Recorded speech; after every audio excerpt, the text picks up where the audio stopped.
Ici, on va maintenant continuer l'établissement des diacres, l'établissement d'instruction concernant relativement aux anciens et aux diacres. Donc, on rentre maintenant dans la construction de l'Église plus intègre de le fonctionnement selon les diacres et les anciens.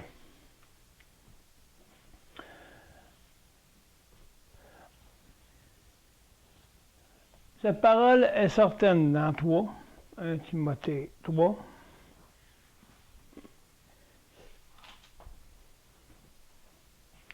Quelqu'un aspire à la charge d'évêque et désire une belle activité. Donc, si on parle ici d'un évêque, lui ici, il appelle ça évêque ou diacre, c'est un ancien. D'autres, c'est un diacre, c'est serviteur. Serviteur, il sert l'ancien, les anciens, comme étant sur le matériau et non dans le spirituel. Il y a une différence entre le diacre et l'ancien. L'ancien est là pour diriger spirituellement selon sa fonction.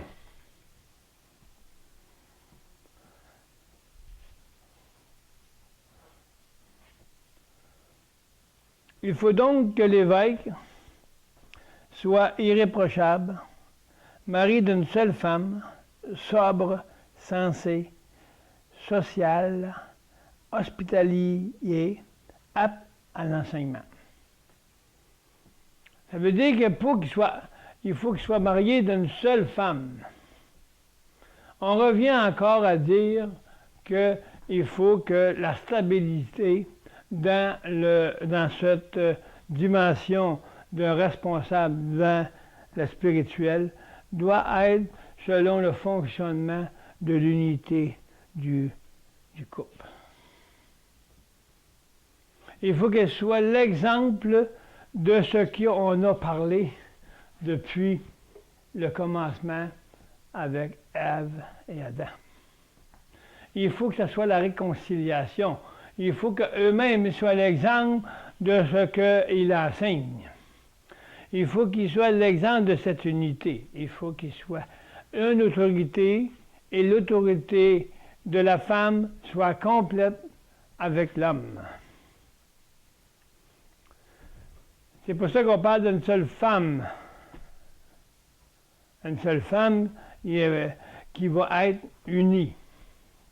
Donc, elle va pouvoir, le responsable va pouvoir être irréprochable. Il va pouvoir être l'exemple de l'Église, du corps. Il va pouvoir l'enseigner parce que il est une des fonctions dans l'Assemblée peut être le berger, le pasteur, mais on va les appeler les responsables. Il peut avoir un évangéliste, il peut avoir un prophète, il peut avoir 5 ministères dans l'Assemblée. Mais les ministères servent au corps de Christ. On faudrait aller dans Éphésiens, mais on va planter des choses, après ça on va construire sur les besoins. Donc, dans les 5 ministères, ça, on a vu que c'est l'ensemble du corps de Christ, c'est des ministères qui servent l'ensemble des assemblées de l'Église du corps de Christ. Donc, on peut voir dans ces assemblées qui sont construites selon l'ordre, ou ça peut être aussi un homme qui est là, qui est un homme avec son épouse. Il n'est pas nécessairement un apôtre ou il n'est pas nécessairement un des ministères, mais c'est un homme juste qu'on va voir. C'est un homme qui est responsable, mais qui peut être un responsable de l'Église.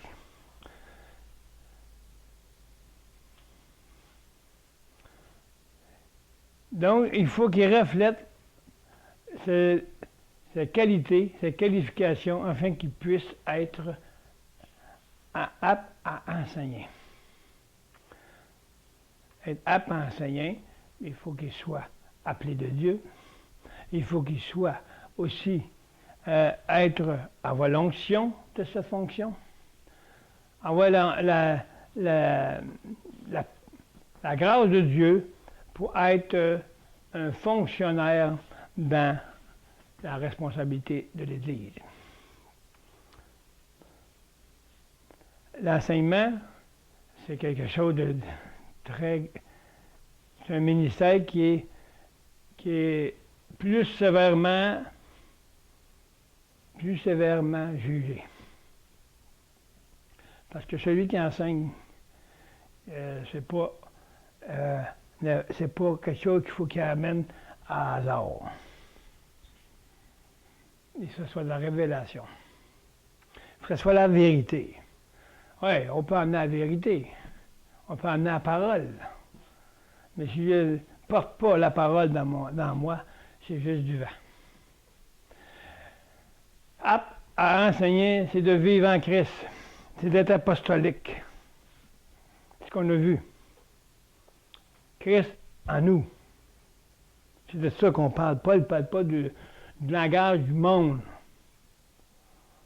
Il parle du langage de la croix. Donner sa vie afin qu'on puisse être des enseignants appropriés, ou être un évangéliste, ou être une personne dans l'Assemblée qui est nommée comme responsable, qui respecte la caractéristique de cet engagement.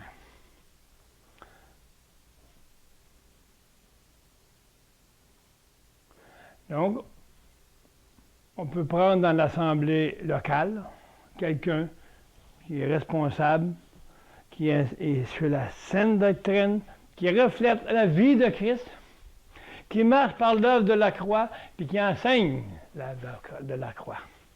Et qui enseigne en fait toutes choses afin de les amener à Christ pour les faire vivre la vie que Dieu veut pour chacun.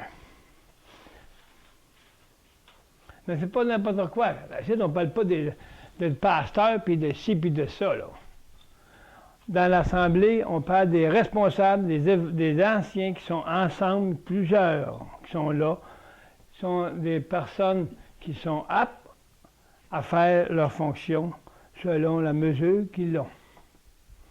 Donc, dans l'Assemblée, il peut y avoir, comme je disais, il peut y avoir des évangélistes. Mais ils peuvent, s'ils sont dans la localité, s'il y en a 5, ils ont 5 ministères dans l'Assemblée locale. Ça fait un problème s'ils s'appellent selon leur ministère. Le dessein de Dieu dans les 5 ministères, c'est pour l'ensemble du corps de Christ. Pourquoi on les appelle les évêques ou les anciens dans le corps, dans l'Assemblée locale? C'est pas faire de plus haut puis de plus bas.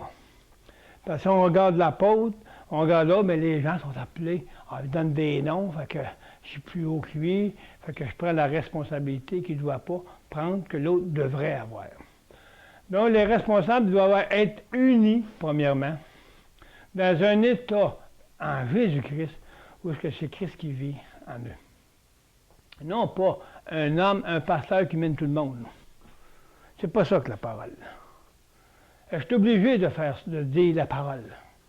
Je sais que j'ai la contrainte, j'en ai la contrainte depuis que je suis dans le Seigneur. Mais là, c'est plus le temps de jouer avec ça, c'est le temps de mettre en place la parole.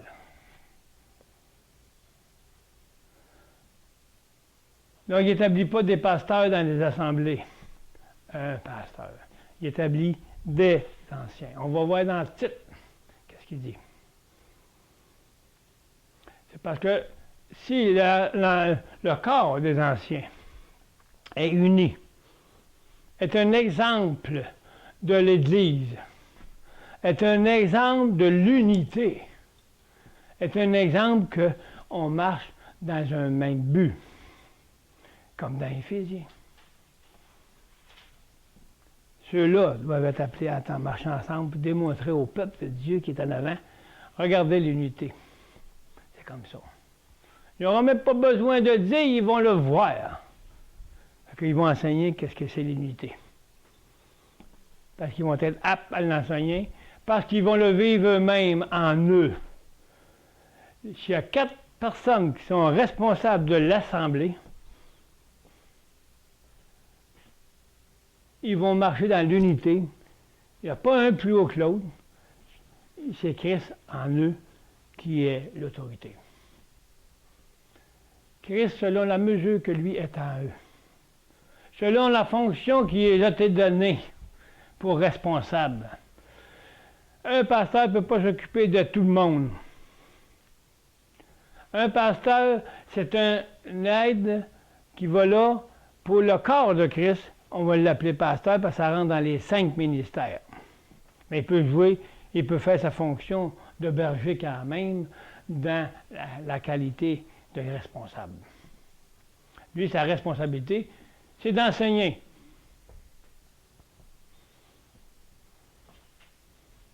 C'est d'être un berger.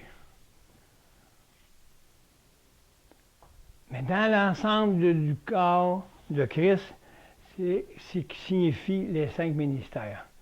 Hein, les 5 ministères, l'apôtre, l'évangéliste, les prophètes,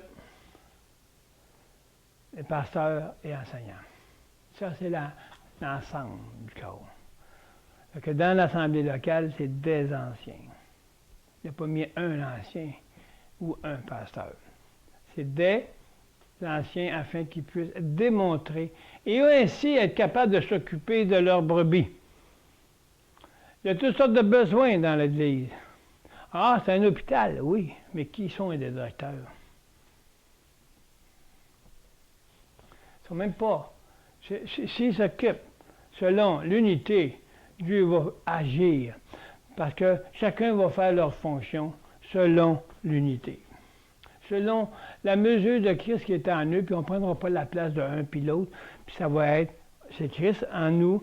Donc, le Saint-Esprit va pouvoir conduire le corps des anciens, puis ainsi enseigner les diacres à devenir aussi comme des enseignants ou d'autres ministères. C'est pour ça que dans les églises, qu'on parle dans la parole, ce n'est pas un homme qui contrôle, c'est le Saint-Esprit. Si on voit 4 personnes responsables dans une église, on va dire, puis il n'y a pas de hiérarchie de tête, là. Ça, c'est l'unité. Selon la fonction de chacun va être utile pour être la tête de Jésus. Donc, ils vont pouvoir dire, le chef ici, c'est Christ. Parce que ça prend ces 4 personnes-là, ou 5 ou 6, selon le besoin, qui va former la possibilité et la fonction de pouvoir servir dans l'assemblée locale. Parce qu'une seule personne, il y a une seule mesure. Mais c'est plusieurs personnes comme anciens, ça va faire une plus grande mesure. Ça va faire une mesure qui va pouvoir servir l'Assemblée adéquatement. Puis qu'il n'y a pas de boss là, c'est le Saint-Esprit, c'est le Seigneur qui guide dans l'Assemblée. Il faut donc qu'il ne soit pas adonné au vin, ni violent, mais conciliant, pacifique et désintéressé. Désintéressé. Désintéressé, c'est quelqu'un qui va être, qui n'embarque pas dans les problèmes des autres, mais qui règle les problèmes, qui amène des solutions. Il se désintéresse des choses aussi qui peuvent l'amener dans un problème ou qui va s'intéresser aux choses du monde. Il faut qu'il soit capable d'être conciliant, pacifique, afin de pouvoir démontrer la vie de Christ. Qu'il dirige bien sa propre maison et qu'il tienne ses enfants dans la soumission avec une parfaite dignité. Qu'est-ce qu'on voit aujourd'hui dans les assemblées? Tout le monde est pasteur, c'est pas marié, ça n'a pas d'enfants, puis c'est des pasteurs des enfants. Ça va pas bien. Hein? On va suivre un con, on paye 10 000 $, tout un pasteur. C'est ça qu'on reçoit un accident. Puis ailleurs.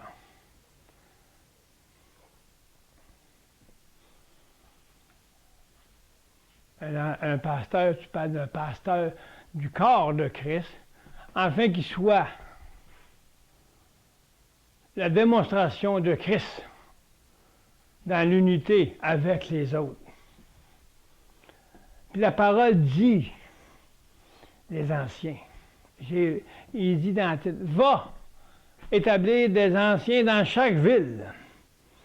Il ne dit pas, va établir un pasteur. C'est pas biblique. C'est ça l'hérésie qui se passe dans le corps de Christ.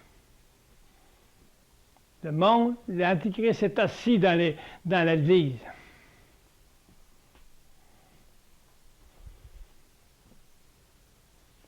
Il faut revenir à la source.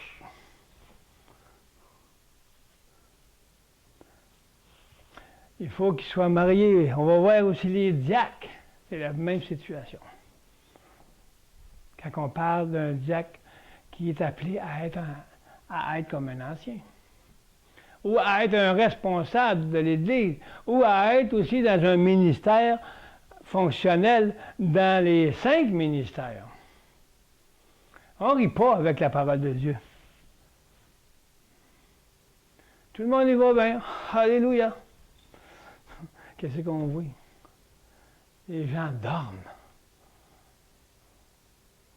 Ils aiment ça, dormir, parce qu'ils font ce qu'ils veulent. Ils ne respectent pas la parole de Dieu.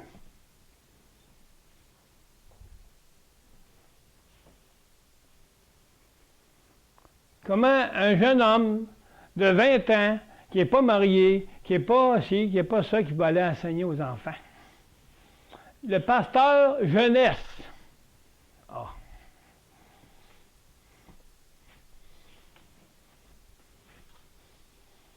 C'est beau, hein? Pasteur jeunesse, il n'a même pas eu d'enfant encore. Un pasteur, c'est quelqu'un qui va enseigner dans un ministère, dans les assemblées. On pourrait l'appeler responsable, au moins. Ben non.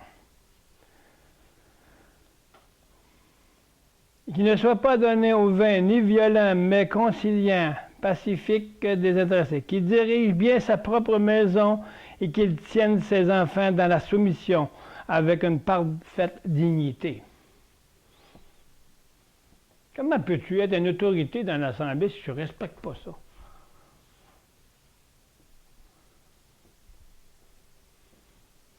Ils prennent la place de qui? Puis tout est beau. Ça va bien. Alléluia. Saint-Esprit est venu le matin. Wow.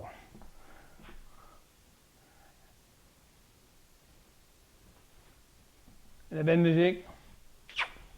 Super. On s'est brossé un peu. On l'a l'affaire. Car si quelqu'un ne sait pas diriger sa propre maison, comment prendra-t-il soin de l'Église de Dieu?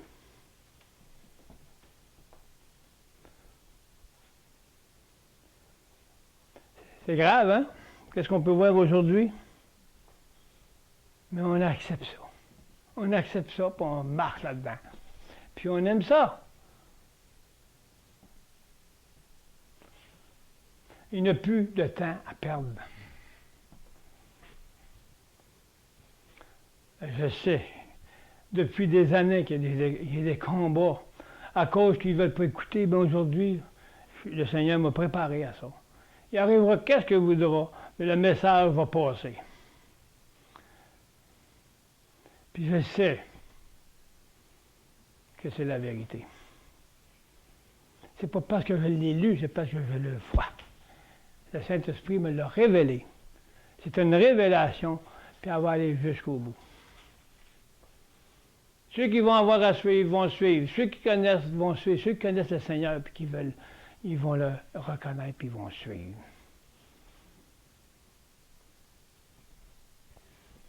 Moi, je ne changerai rien.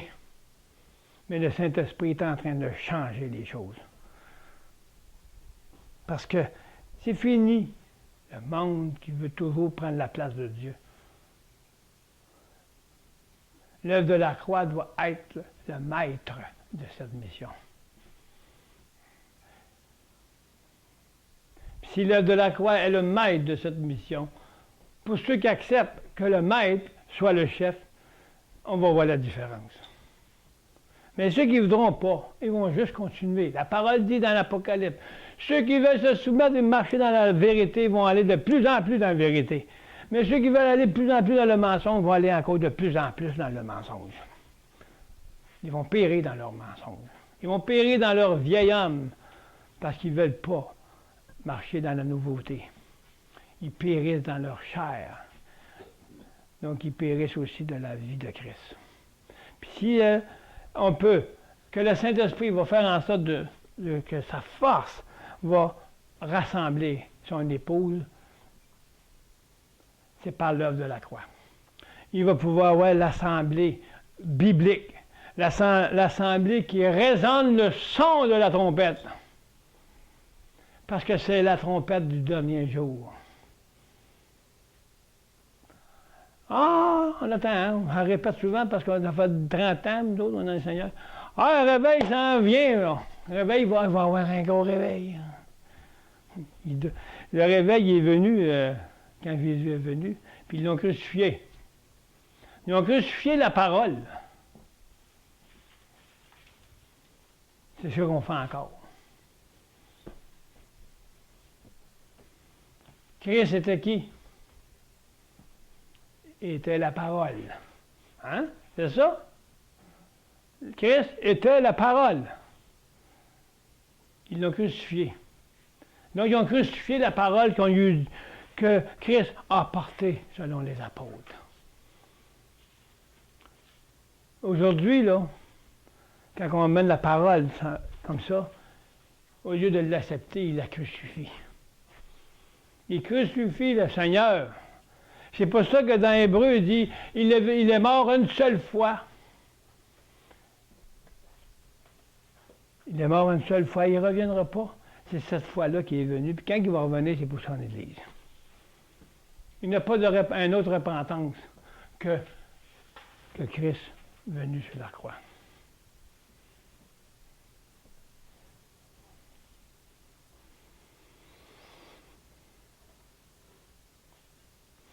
Qui ne soit pas nouveau-né, converti, qui dirige bien sa propre maison et qui tienne ses enfants dans la soumission avec une parfaite dignité. On va aller dire, oh, mais oui, mais là, il parle des anciens. C'est les responsables de l'Église. Mais on va voir aussi qu'il ne soit pas nouveau converti, de peur qu'enflé d'orgueil, il ne tombe sous le jugement du diable. C'est quoi ça veut dire, ça? Tu sais, là, l'expérience dans le Seigneur, c'est de vivre en Jésus-Christ. Si on n'a pas Christ en nous dans la fonction de sa vie, bien, on va faire selon nos propres affaires, puis on tombe sur la tentation du diable, parce qu'on fait selon notre propre chair. On ne fait pas selon l'ordre de Dieu, on le fait selon notre ordre à nous. Donc, on est déjà dans la tentation, on est déjà sous l'emprise du diable, dans notre orgueil.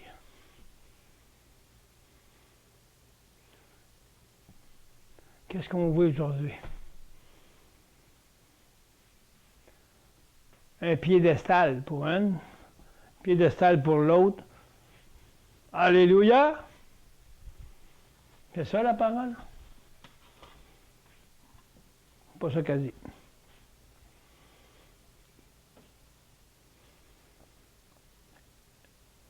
Il faut qu'ils reçoivent un bon témoignage de ceux du dehors.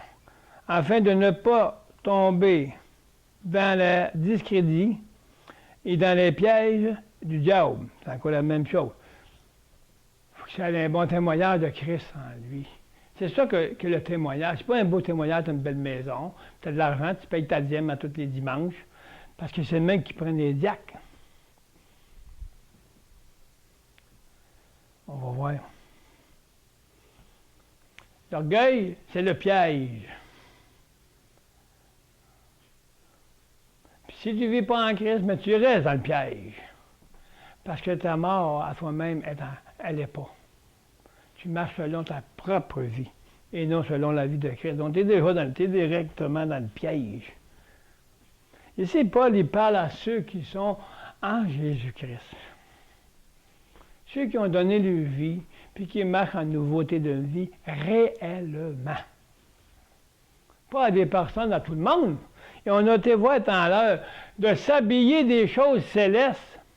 C'est bien beau. C'est nous, la femme. Habillons-nous pour servir le Seigneur de l'intérieur.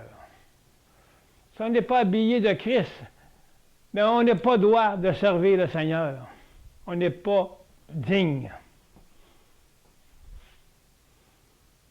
Si on reste habillé avec notre propre vie, regarde, tu n'as aucune autorité dans Dieu.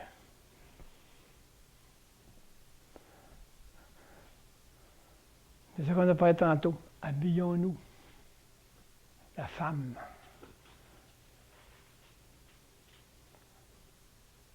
Nous aussi, il faut s'habiller, les hommes.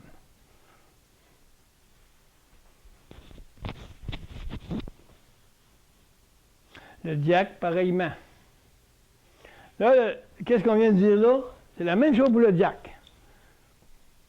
C'est pas parce qu'il donne sa dîme à tous les dimanches, puis qu'il lit sa Bible. C'est ça qu'on a entendu. J'ai entendu des places qui choisissent ceux qui ont de l'argent, ils payent sa dîme toutes les semaines. Qui lit sa Bible. Ouais.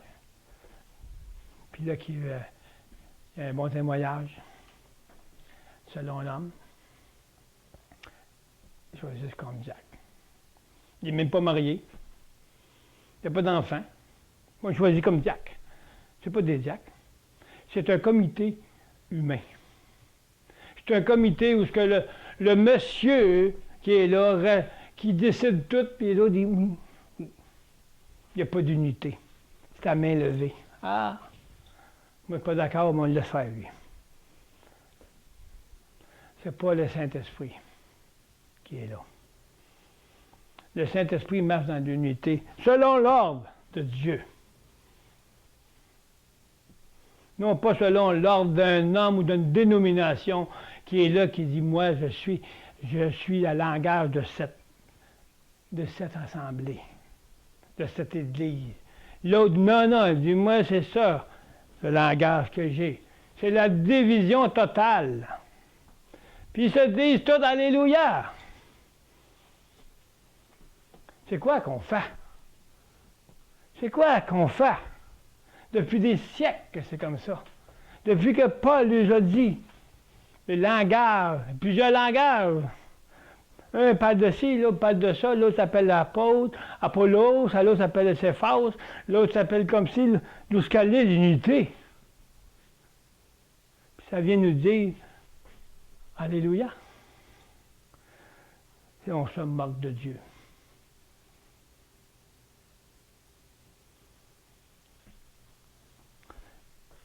Pourquoi on a vu quelque part dans la parole, assisez pas les pauvres en arrière, mettez-les en avant.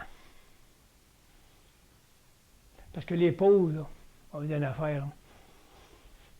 Il en est connu, là. Ils regardent à Dieu. Puis ils écoutent.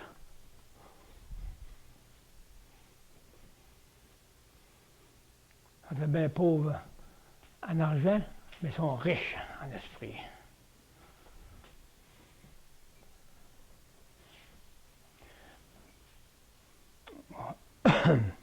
Il faut, le diacre, pareillement, doivent être respectables, éloignés de duplicité, de excès de vin et de gains honteux, qui conservent le ministère, le mystère de la foi. le mystère de la foi. On pourrait retourner, c'est quoi le mystère de la foi? J'en ai un enseignement sur les mystères. On a vu un. Christ en vous, qu'il a été révélé aujourd'hui. Christ en vous, le mystère de Christ en vous. Le mystère de Christ en vous. Donc, c'est un mystère, Christ en vous. Ça, c'est dans 1 Corinthiens, où que Paul parle, dans 1 Corinthiens, où ce qu'il parle, ne savez-vous pas que Christ en vous, je suis venu vous révéler maintenant le mystère caché, aller au peuple, le mystère de Christ en vous. C'est pas moi qui le dis. Pourquoi qu'on ne voit pas ça? Pourquoi que le peuple de Dieu ne se réveille pas? Ça fait, depuis que Christ est venu, qu'ils ont crucifié Christ, puis ils continuent à être crucifiés. En n'acceptant pas la parole, comme ils l'ont crucifié, ils ne l'ont pas accepté lui non plus. Ils n'ont pas reçu le Fils. C'est grave, là. C'est pour ça qu'il dit on ne peut pas crucifier Christ. Encore une autre fois, il était une fois pour toutes. Donc arrêtez de crucifier la parole. Là. Puis marchez dans la parole. Il est la parole. Laissez-la vivre en vous. Afin qu'il puisse établir son corps, son assemblement, son rassemblement, son épouse en lui et non pas selon les hommes.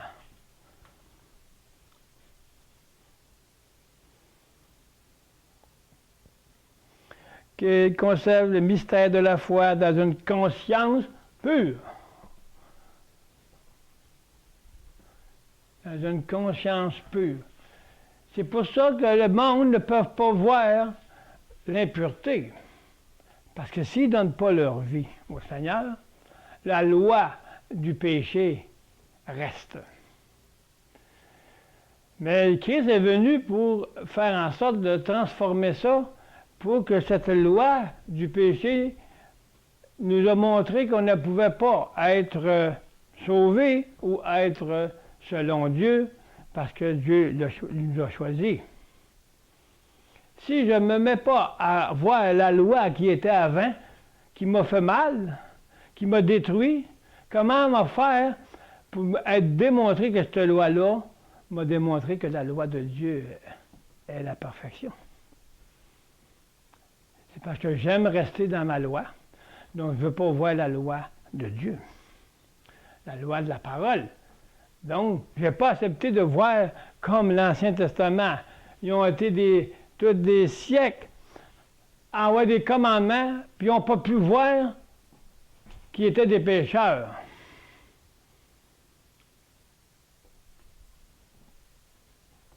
C'était pour démontrer qu'on était des pécheurs. Qu'on n'était pas capable d'accomplir une seule loi. On faisait des œuvres dans notre ancienne vie. On ne s'est pas encore aperçu qu'on n'est pas capable d'arriver à Dieu sans donner ces vieilles lois-là pour prendre la loi de la croix. On n'est pas aperçu encore qu'on n'est pas capable. Donc on reste capable. Mais la loi de Dieu, on crucifie la parole. Paf! Je n'ai pas besoin de la parole, je reste comme je suis. Puis je veux faire tout pour m'orgueillir. Je veux faire tout pour démontrer aux autres gars comment je suis dans l'Église. Je marque, tu veux lui, hein? Tu veux lui, hein? Aïe, il y a un problème, regardez. C'est-tu mieux qu'on était? Moi, je me rappelle à l'Église catholique. On allait à l'Église catholique, t'as tout petit. Ça sortait sur le perron d'Église. Au moins, il sortait sur le perron. Aujourd'hui, c'est devant l'Assemblée qui bavasse les autres. C'est ça, la parole? Puis on accepte ça. On accepte ça dans l'Église. On les reprend même pas. On les flatte. Non, on ne veut pas perdre ma brebis.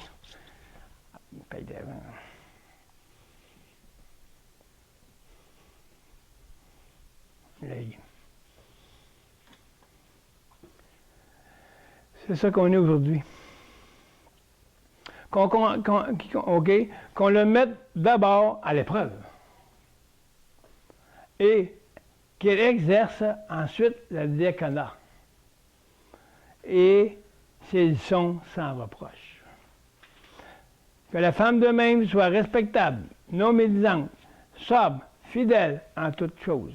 Le diacre doit être marié d'une seule femme, et bien diriger les enfants et leur propre maison, car ceux qui ont bien exercé le diaconat s'acquièrent à un rang honorable et grand, et une grande assurance dans la foi en Jésus-Christ. Donc, ils doivent avoir la foi de qui? Il n'a pas dit avec, en Jésus-Christ. Mais non, mais ça, on ne voit pas ça. Ils ne lisent même pas ça, quand ils nomment les diacres. Ils ne gardent même pas ça. C'est n'importe quoi. Parce que les chefs, on dit, ah ben lui, il a suivi un cours. On le met là comme chef. Ils font des... C'est pas de Dieu.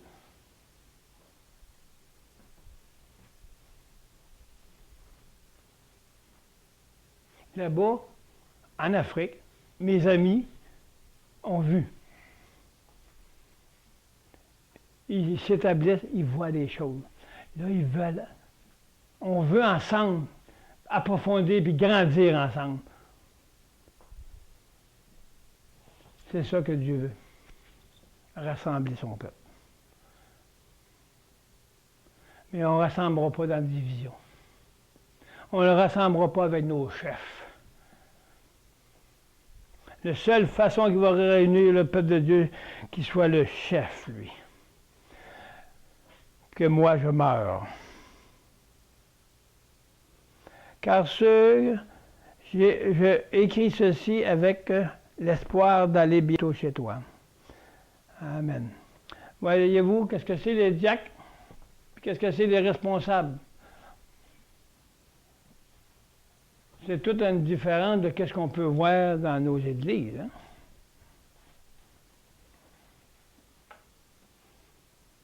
Puis on appuie ça dans notre témoignage. Tout est beau. On se rassemble là. Alléluia. Puis là, ça.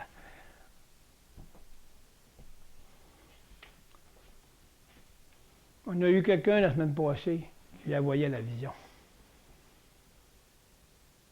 Tout le monde dormait. Ah! C'est un jeune homme. Moi, je suis sûr qu'ils n'ont rien écouté. Ils ont écouté là, mais ils n'ont pas rentré ça dans leur cœur. Parce qu'ils n'ont pas la vision. On ne veut pas entrer dans cette vision.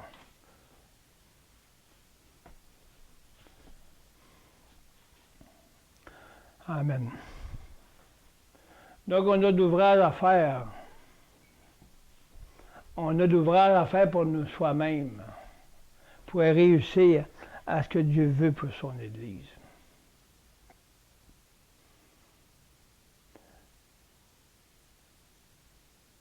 Il dit dans 4, 1 Timothée 4, mais l'Esprit dit expressément que dans les derniers jours, les derniers temps, quelques-uns abandonneront la foi pour s'attacher à des esprits séducteurs et doctrinales de démons. Ah ben c'est pas pour nous autres, non? Ben non. C'est les autres. Par l'hypocrisie de faux discours, marqués au fer rouge dans leur propre conscience. Ils prescrivent de ne pas se marier, de s'abstenir d'aliments que Dieu a créés pour qu'ils soient pris en action de grâce par ceux qui sont fidèles à qui connaissent la vérité. Or, tous ceux que Dieu a créés est bon, et rien n'est rejeté, pourvu qu'ils l'apprennent avec action de grâce. On a toutes sortes de lois qui sortent. Fais pas ci, Fais pas ça. Fais pas ci. Comment tu peux arrêter de faire ci pour faire cela si tu n'as pas Christ en toi? Si tu ne donnes pas, tu vis encore avec. Donc, faisons en sorte, peuple de Dieu, à ce que la parole de vérité affranchisse ceux qui n'ont pas encore été affranchis. Que le Saint-Esprit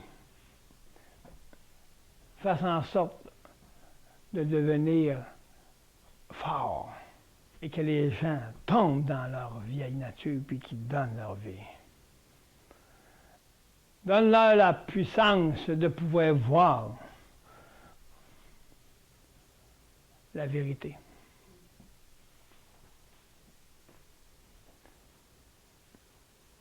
Mon peuple périt faute de connaissance. Nos responsables les tiennent dans l'ignorance.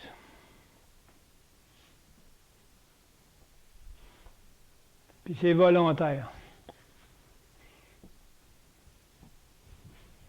On ne veut pas rien entendre de Christ en nous. Ça dérange mes affaires. J'ai peur de me faire rejeter des âmes. Parce que là, je ne suis plus comme eux. On a appris ça, nous autres. Mais on n'a pas peur de ça, se faire rejeter. Maintenant, le Seigneur nous aide de nous. Puis il va nous élever en Jésus-Christ, où qu'il veut qu'on soit. Les épreuves servent à grandir. C'est pour ça qu'on appelle ça des bénédictions. Que Dieu bénisse le peuple de Dieu. Vous, mon peuple, dit le Seigneur. Gardez la parole et qu'elle soit dans votre vie. Qu'elle soit vivifiée, fortifiée par le Saint-Esprit.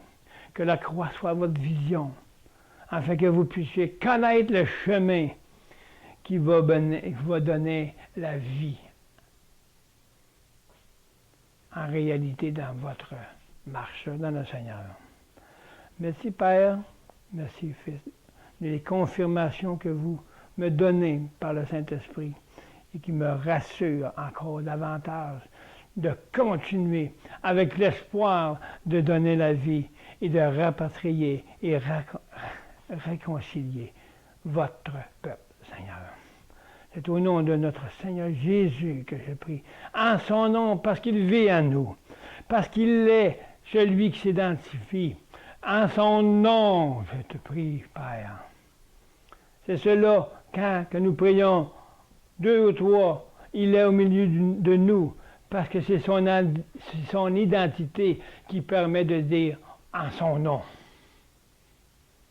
Ce n'est pas mon identité à moi. C'est d'être conscient que sa vie en moi est son identité. Et dans cette identité, priez au nom de Jésus et non pas selon l'identité de mon ancienne vie. Ayez conscience de cela, que la croix vous change d'identité.